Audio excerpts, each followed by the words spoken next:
एक गांव में एक दर्जी अपनी दुकान चलाता था। दर्जी के पास गांव के लोग कपड़े सिलवाने के लिए कपड़ा दे जाते थे। दर्जी जब भी महंगे कपड़े देखता उससे लालच आ जाता था। वो उस कपड़े में से आधा कपड़ा बचा लेता था और दुकान पर पड़ी पुरानी कतरन में से जोड़ लगाकर नया कपड़ा सिल देता था। एक दिन गांव का एक नौजवान मनीष उसकी दुकान पर आया और बोला, मास्टर जी, ये कपड़ा मैंने शहर से मंगवाया है, आप एक बढ़िया सी कमीज सिल दो। दर्जी ने उसका नाप ले लिया। फिर उसने कपड़े को देखा। देखने में कपड़ा बहुत महंगा लग रहा था। दर्जी बोला, भाई, ये तो तुम्हें किसी ने बेवकूफ बना दिया। इसमें एक तो क्या आधी कमीज भी नहीं बन पाएगी। यह सुनकर मनीष ने कहा, यह क्या कह रहे हो मास्टर जी, मैंने तो पूरे पैसे दिए हैं इस कपड़े के। दर्जी बोला, भाई देख लो, इसमें कमीज नहीं बन पाएगी। अगर तुम कहो तो मैं अपने पास से कुछ कपड़ा लगा दूंगा। इससे नया डिजाइन भी बन जाएगा और तुम्हारा कपड़ा भी बेकार नहीं जाएगा। लेकिन उस कपड़े के पैसे अलग से देने होंगे। मनीष हाँ कर देता है। दर्जी पुरानी कतरनों से डिजाइन बनाकर आधा कपड़ा बचा लेता है। वो कमीज को इतना सुंदर बना देता है कि जब मनीष अपनी कमीज लेने आता है तो वह अपना कपड़ा भूल जाता है और कमीज लेकर चला जाता है। दर्जी उस बचे कपड़े में से छोटे बच्चे की कमीज बना देता है, उसे दुकान पर टांग देता है बिकने के लिए। 2 दिन में ही वह कमीज बिक जाती है। इधर मनीष अपनी कमीज लेकर घर पहुंचता है। वह नहा धोकर नई कमीज पहनकर घूमने निकल जाता है। वो एक गली से गुजर रहा होता है, तभी वहां कुछ लोग उसे देखकर हंसने लगते हैं। यह देखकर मनीष को बहुत गुस्सा आ जाता है। मनीष गुस्से में कहता है, तुम लोग गांव के अनपढ़ गंवार लोग हो, तुम्हें क्या पता फैशन क्या होता है। यह सुनकर उनमें से एक आदमी कहता है, भैया, इसे फैशन नहीं बेवकूफ बनना कहते हैं। लगता है तुमने हमारे गांव के दर्जी से ही ये कमीज सिलवाई है। मनीष हाँ में सिर हिलाता है। तो दूसरा आदमी कहता है, भाई जी, उसने तुम्हें यह बताया होगा कि कपड़ा कम है। इस तरह उसने आधा कपड़ा बचाकर ये कतरनों से बनी कमीज तुम्हें दे दी। उधर वह बाकी बचे कपड़े से छोटे बच्चे की कमीज बनाकर बेच चुका होगा। मनीष ने कहा, लेकिन यह सब आपको कैसे पता? तब पहला वाला आदमी बोला, भाई, हम तो कई सालों तक उससे बेवकूफ बनते रहे। अब हम में से कोई भी उसके पास नहीं जाता। तुम 2-4 दिन गांव में घूम लो, कोई न कोई बच्चा तुम्हारे जैसी कमीज पहने मिल जाएगा। मनीष को बहुत गुस्सा आया। वह बोला, आपने कभी उससे शिकायत नहीं की।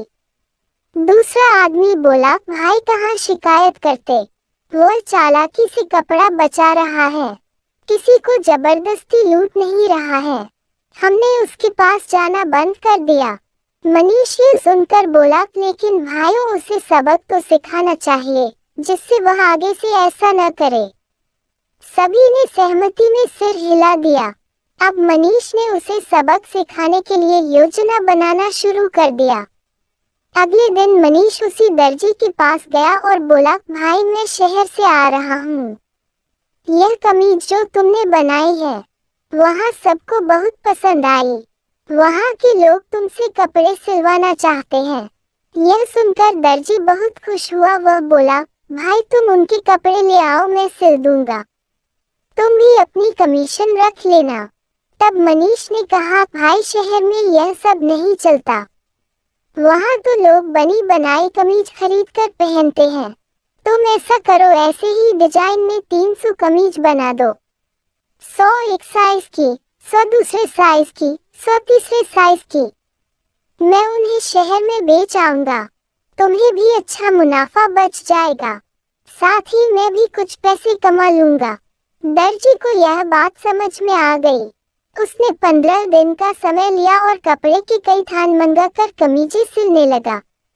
15 दिन रात मेहनत करके उसने शानदार 300 कमीजें तैयार कर ली। अब वह मनीष के आने का इंतजार कर रहा था। 1 दिन बीता, 2 दिन बीते। जब तीसरे दिन भी मनीष नहीं आया तो वह उसे ढूंढने गांव में गया। मनीष का कहीं अता पता नहीं था, फिर भी वह उसका इंतजार करता रहा। एक दिन उसे दुकान के बाहर मनीष दिखाई दिया। वह दौड़कर उसके पास गया और बोला, मालिक कहाँ चले गए थे आप? आपकी कमीजें तैयार हैं। मनीष ने कहा, भाई कौन सी कमीजें, मैं तो आपको जानता भी नहीं हूँ। यह सुनकर दर्जी के पैरों तले जमीन खिसक गई। वह बोला, मालिक ऐसे न बोलो, मैंने आज तक जितना पैसा कमाया था वो सब इन कमीजों में लग गया, मैं बर्बाद हो जाऊंगा। मनीष ने कहा, चोरी का पैसा किसी काम का नहीं होता, तुमने भी तो लोगों के कपड़ों में से कपड़ा बचाकर चोरी की है, अब भुगतो। दर्जी गुस्सा हो जाता है। वह मनीष को मारने के लिए हाथ उठा लेता है। तभी कुछ लोग बीच बचाव कर देते हैं। मामला पंचायत में पहुंच जाता है। पंच मनीष से कमीज के बारे में पूछते हैं तो वह मना कर देता है। पंच दर्जी से पूछते हैं तो वह कहता है, माय बाप आपको पंच परमेश्वर है, इसने ही मुझे 300 कमीजें बनाने के लिए कहा था। पंच ने पूछा, तुमने कोई राशि पहले इससे ली थी? दर्जी बोला, नहीं साहब, मैंने तो इस पर विश्वास करके सारी कमीजें बना दिए। पंच ने कहा, हमारा फैसला यह है कि मनीष निर्दोष है। लगता है तुम झूठ बोल रहे हो, वैसे भी तुम्हारी बेईमानी की शिकायतें अक्सर आती रहती हैं। अब अपने घर जाओ। दर्जी बोला, मालिक मैं उन कमीजों का क्या करूँगा? पंच ने कहा, उन्हें आधे दामों पर पंचायत में दे दो, यहाँ से जिसे चाहिए होगी वह खरीद लेगा। दर्जी ने कहा, ठीक है साहब, मनीष भैया और गांव वालों मुझे माफ कर दो, आगे से कभी मैं बेईमानी नहीं करूँगा।